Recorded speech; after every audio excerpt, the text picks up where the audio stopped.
ഇപ്പോൾ ആറാട്ടുപുഴ പൂരത്തിൻ്റെ ഒരു പ്രധാന ഐതിഹ്യം എന്ന് പറഞ്ഞിട്ടുണ്ടെങ്കിൽ സൂര്യവംശത്തിൻ്റെ കുലഗുരുവായിട്ടുള്ള വസിഷ്ഠ സങ്കല്പമാണ് ആറാട്ടുപുഴ ശാസ്താവിന് ഉള്ളത്. പ്രയാറ് ശ്രീരാമസ്വാമി ഗുരുനാഥനെ കാണാനായിട്ടുള്ള വരവാണ് ആറാട്ടുപുഴ പൂരം എന്നുള്ളതാണ് പ്രധാനമായിട്ടുള്ള ഐതിഹ്യം. അവിടെ നമുക്ക് എന്ത് കാണാൻ പറ്റും? ഒരു ഗുരുശിഷ്യ ബന്ധം കാണാൻ പറ്റും. ഈ പെരുവലം ആറാട്ടുപുഴ പൂരത്തിൻ്റെ ഒരു ഭക്തിയുടെ എലമെന്റ് നോക്കിക്കഴിഞ്ഞാൽ ഇന്ത്യയിൽ തന്നെ എല്ലാ മഹാക്ഷേത്രങ്ങളിലും ഈ ആറാട്ടുപുഴ പൂര ദിവസം നേരത്തെ നടയടയ്ക്കും. എത്ര പേര് മനസ്സിലാക്കിയിട്ട് എനിക്കറിയില്ല. കാശി, രാമേശ്വരം, മധുര എല്ലാ ക്ഷേത്രങ്ങളിലും അന്ന് നേരത്തെ നടയടയ്ക്കും. അപ്പൊ അവരുടെയൊക്കെ സാന്നിധ്യം ഇവിടെ ഉണ്ടെന്നാണ് പറയാ. അതെ, പൂരം കാണാതിരിക്കുന്ന വ്യക്തിക്കും അതെ ഹൈടെക്കാണ്. കാരണം ഒന്നും കാണില്ല, ബലൂണും എന്താ കയ്യിൽ കിട്ടണ വെച്ച് കഴിഞ്ഞാൽ ഇപ്പൊ മറ്റേ ബലൂണല്ലോ, എന്താ പറയാ, ഹൈഡ്രജൻ ബലൂൺ. ഇത് 10-20 ഒരാൾ മേടിച്ചിട്ട് ഇങ്ങനെ പിടിക്കുകയാണ്. അപ്പൊ മുന്നേ നിൽക്കുന്ന കുട്ടിക്ക് പൂരം കാണാൻ പറ്റില്ല. പണ്ട് കാലത്ത് അങ്ങനെയൊന്നും ഉണ്ടായിരുന്നില്ല. പിന്നീട് അശ്വതി നാളില് ആണ് അന്ന് കൊടിമരം നാട്ടിയിട്ടുള്ളതിൽ കൊടിക്കൂറ കയറ്റുക.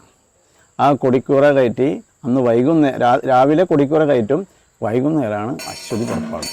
അന്ന് മുതൽ നമ്മളുടെ ഈ പെരുവനം ഗ്രാമം, വലിയ അർത്ഥത്തിലുള്ള പെരുവനം ഗ്രാമം, വടക്ക് അകമല ശാസ്താക്ഷേത്രം, കിഴക്ക് കുതിരാൻ മലമുകളിൽ ശാസ്താക്ഷേത്രം, തെക്ക് ഉഴവത്ത് ശാസ്താക്ഷേത്രം, പടിഞ്ഞാറ് എടതിരുത്തി ശാസ്താക്ഷേത്രം, ഇങ്ങനെ 4 അതിരുകളിലുള്ള ക്ഷേത്രങ്ങൾ ഉൾപ്പെടുന്ന ആ പെരുവനം ഗ്രാമം, വലിയ അർത്ഥത്തിലുള്ള പെരുവനം ഗ്രാമം ഉത്സവ ലഹരിയിലാവും.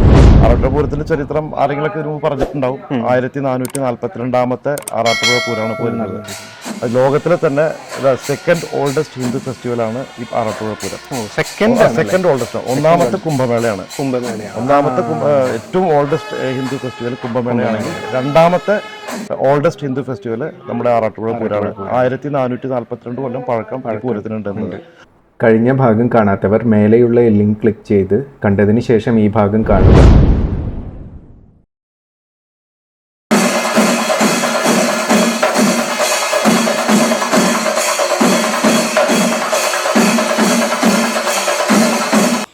ഈ പൂരത്തിൻ്റെ ഒരു സംഗതി എന്താണെന്നുണ്ടെങ്കിൽ ഇപ്പോൾ ഒരു ഉത്തമമായിട്ടുള്ള മാതൃകയാണ്. അതായത് ഒരു മനുഷ്യജീവന് അല്ലെങ്കിൽ മനുഷ്യ ജീവിതത്തിന് ഉത്തമമായിട്ടുള്ളൊരു മാതൃകയാണ് ഈ ആറാട്ടുപുഴ പൂരം.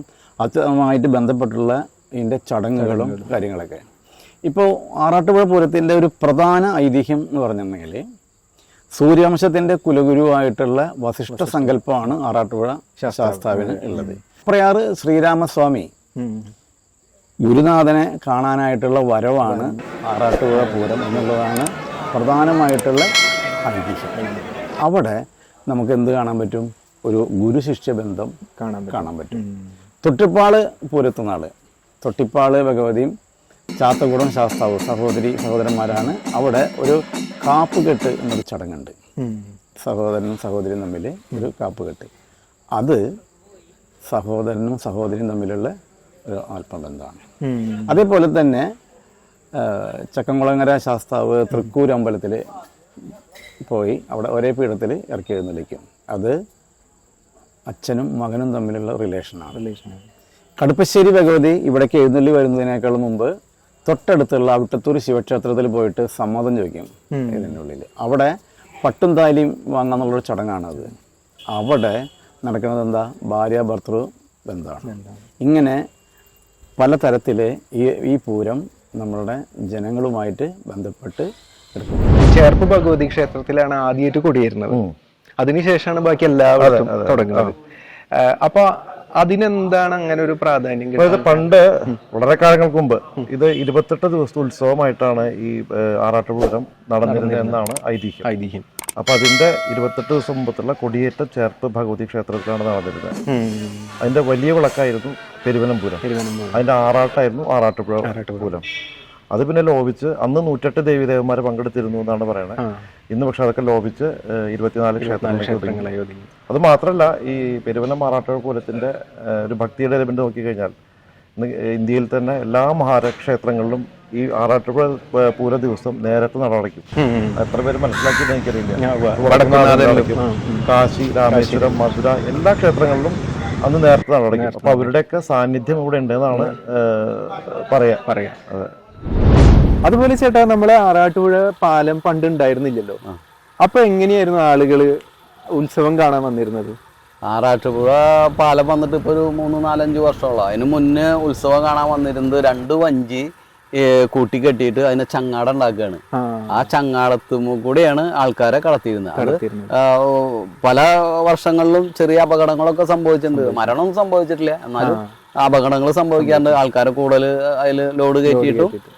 അപ്പൊ അന്ന് എന്ന് പറഞ്ഞാൽ 2 വഞ്ചി നമ്മൾ ചങ്ങാട ഉണ്ടാക്കിയിട്ട് 4 ആൾക്കാർ അപ്പുറത്തും ഇപ്പുറത്തും നിന്ന് കുത്തിയിട്ടാണ് വഞ്ചി ഇക്കരേന്ന് അക്കരേന്ന് ഇക്കരയ്ക്ക് എത്തിച്ചിരുന്നത്.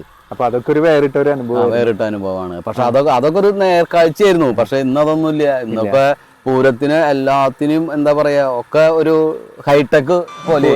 ഹൈടെക് പൂരായി.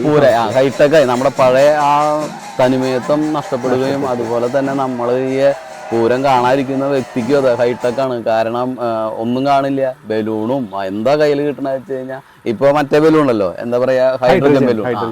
ഇത് 10-20 എണ്ണമൊക്കെ ഒരാൾ മേടിച്ചിട്ട് ഇങ്ങനെ പിടിക്കുകയാണ്. അപ്പൊ മുന്നേ നിൽക്കുന്ന കുട്ടിക്ക് പൂരം കാണാൻ പറ്റില്ല. പണ്ട് കാലത്ത് അങ്ങനെയൊന്നും ഉണ്ടായിരുന്നില്ല. ഈ വീഡിയോ ഇഷ്ടപ്പെട്ടെന്ന് കരുതുന്നു. എങ്കിൽ ലൈക്ക് ചെയ്യാൻ മറക്കല്ലേ. ഇനിയും ഇതുപോലത്തെ വർണ്ണാഭമായ കാഴ്ചകൾ കാണാൻ ചാനൽ സബ്സ്ക്രൈബ് ചെയ്യുമല്ലോ. ബെല്ലൈക്കൺ അടിക്കാൻ മറക്കല്ലേ.